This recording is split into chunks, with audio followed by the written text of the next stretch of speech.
समय की बात है। एक राज्य में एक प्रतापी राजा राज करता था।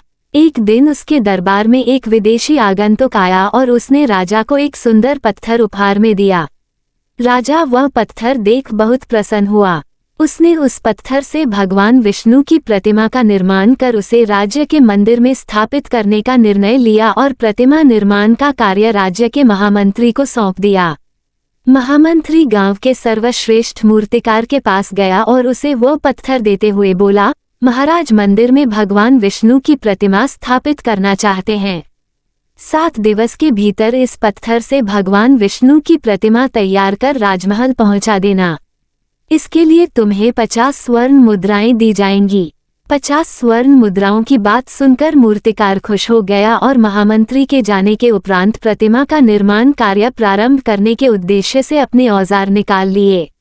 अपने औजारों में से उसने एक हथौड़ा लिया और पत्थर तोड़ने के लिए उस पर हथौड़े से वार करने लगा, किंतु पत्थर जस का तस रहा। मूर्तिकार ने हथौड़े के कई वार पत्थर पर किए, किंतु पत्थर नहीं टूटा।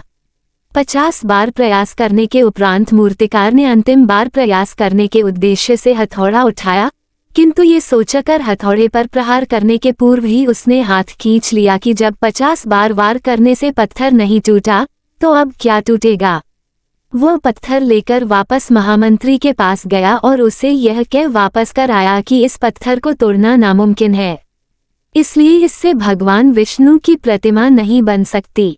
महामंत्री को राजा का आदेश हर स्थिति में पूर्ण करना था, इसलिए उसने भगवान विष्णु की प्रतिमा निर्मित करने का कार्य गांव के एक साधारण से मूर्तिकार को सौंप दिया।